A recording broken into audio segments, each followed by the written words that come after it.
আসসালামু আলাইকুম এভরিওয়ান। মেসেঞ্জারে কিন্তু নতুন ৩টি বড় আপডেট এসেছে। যে আপডেট ৩টি এখন আমি আপনাদের সাথে শেয়ার করব। আর এই আপডেট ৩টি শেয়ার করার পূর্বে আপনাদের কাছে ছোট্ট একটা রিকোয়েস্ট, আমার চ্যানেলে যারা নতুন আছেন তারা অবশ্যই আমাদের চ্যানেলটিকে সাবস্ক্রাইব করে রাখবেন। কারণ এরকম আরও ইন্টারেস্টিং ভিডিও আসতে চলেছে, সেগুলো যেন আপনি সবার আগে পেতে পারেন, সেজন্য অবশ্যই চ্যানেলটিকে সাবস্ক্রাইব করবেন এবং বেল আইকনটি বাজিয়ে রাখবেন। তো চলুন দেখিয়ে দিচ্ছি এই কী ৩টি আপডেট। তো চলুন শুরু করি আজকের ভিডিও। It's okay. মেসেঞ্জারের এই ৩টি আপডেটের প্রথম যে আপডেটটি আমি আপনাদেরকে দেখাবো,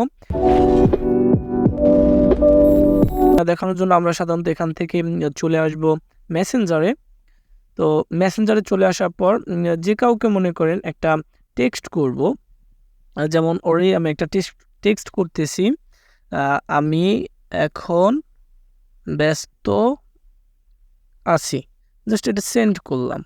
তো এখন যদি এখান থেকে কিছু একটা লেখা পরিবর্তন করতে চান না, আপনার মনে হচ্ছে যে লেখাটা ভুল হয়েছে, তো সেজন্য আপনি এটা চেঞ্জ করে আবার সেন্ড করতে পারবেন। এটা কিন্তু আগে ছিল না, এই আপডেটটা কিন্তু নতুন আসছে। তো এটা কিভাবে করবেন দেখিয়ে দিচ্ছি। প্রথমে আপনি আপনার এই লেখাটার উপর একটু চেপে ধরবেন, দেন তারপর পাশে 3 ডট একটা অপশন আছে, এখানে একটা ক্লিক করে দিবেন। তারপর এখানে এডিট নামে একটা অপশন দেখতে পাচ্ছেন 2 নম্বরে, তো এখানে একটা ক্লিক করে দিবেন। তারপর এখান থেকে আপনি যেটুকু আর কি চেঞ্জ করতে চান সেটুকু এখান থেকে চেঞ্জ করতে পারেন। যেমন ব্যস্ত, এখান থেকে আমি বিজি লিখে দিতে পারি, বিজি আছি। দেন এখানে টিকমার্ক, এখানে একটা ক্লিক করে দিবেন। দেখেন এখানে কিন্তু চলে আসছে আমি এখন বিজি আছি। তো এখানে কিন্তু 2টা মেসেজ দেওয়ার দরকার হচ্ছে না, আপনি একটা মেসেজের মাধ্যমেই এটা ক্লিয়ার করে বোঝাতে পারলেন। তো মেসেঞ্জারের এর পরের যে সেটিংটা সেটা হলো, আমি আপনাদেরকে দেখিয়ে দিচ্ছি। মেসেঞ্জারের মধ্যে এসে আমি আপনার এই ফ্রেন্ডের ঢুকি মেসেঞ্জারে, দেন তারপর আমি যে এখানে ওকে একটা মেসেজ সেন্ড করছি, তো এখানে কিন্তু সেন্ড করার পর ও কিন্তু এটা সিন করছে সেটা দেখতে পারতেছি। তো সেটা কিন্তু এই ওর নামের যে প্রোফাইলটা যে আছে সেটা কিন্তু এই ওকের পাশে চলে আসছে, তার মানে বুঝতে পারছি আমার যে মেসেজটা সেটাও সিন করছে। তো এখন ও যদি আমাকে একটা মেসেজ করে, আমিও যদি সিন করি, তাহলে সেমভাবে আমারও প্রোফাইল লোগোটা এরকম পাশে চলে আসবে। কিন্তু এখন আমি আপনাদের যে সেটিংটা দেখাবো, যেটার মাধ্যমে এই ফ্রেন্ড আমাকে মেসেজ করলেও যদি আমি এটা সিন করি, তাহলে কিন্তু আমার প্রোফাইলের লোগোটা এরকম পাশে চলে আসবে না। তো সেটা কিভাবে যে আপনি চুপি চুপি মেসেজটা সিন করবেন, কিন্তু আপনার ফ্রেন্ড সেটা বুঝতে পারবে না।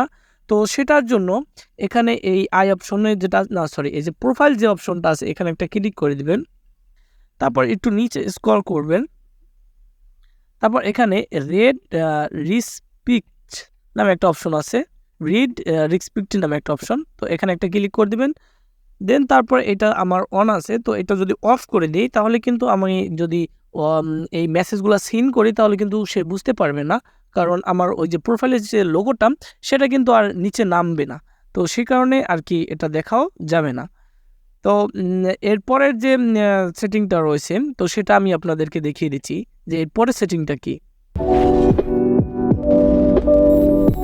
ওকে, মেসেঞ্জার এই যে পরের যে আপডেটটা, এটা অনেক আগেই আসছে, তো এটা আমি সময় স্বল্পতার কারণে দেখাতে পারিনি। তো চলুন এখন দেখিয়ে দিচ্ছি যে সেটা কি আপডেট। তো মেসেঞ্জারে চলে আসলাম। তো এখানে কিন্তু অনেকেই উপরে লেখা দেখতে পাচ্ছেন, ঈদ মোবারক, ডিপ্রেশন, আলহামদুলিল্লাহ। তো এই টাইপের কথাগুলো লিখে রাখছে। তো এই টাইপের কথাগুলোকে কি বলে আসলে, এই টাইপের কথাগুলো কীভাবে অ্যাড করবেন, এগুলো আসলে মেসেঞ্জার একটা নতুন আপডেটের পর এটা চলে আসছে, এটা অনেক আগে থেকেই আসছে। তো এটা হলো যে নোট।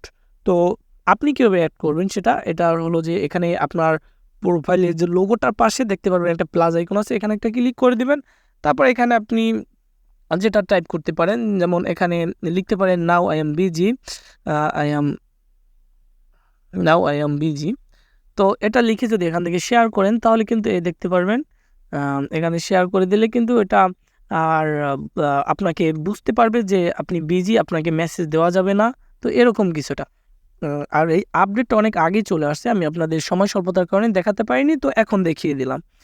তো এই ছিল আজকের এই 3টা বড় আপডেট। তো এভরিওয়ান, এই ছিল আজকের ভিডিও। আশা করি ভিডিওটার মধ্যে একটু হলেও আপনারা উপকৃত হয়েছেন। আর যদি সত্যি কিছু শিখতে পারেন আর একটু উপকৃত হয়ে থাকেন, তাহলে অবশ্যই আমাদের চ্যানেলটিকে সাবস্ক্রাইব করবেন, লাইক করবেন, কমেন্ট করবেন এবং আমাদের সাথেই থাকবেন। আপনাদের মূল্যবান মন্তব্যটি জানাতে ভুলবেন না। আর আজকের মতো আমি রিফাত এখানেই বিদায় নিচ্ছি। ভালো থাকবেন, সুস্থ থাকবেন। আল্লাহ হাফেজ।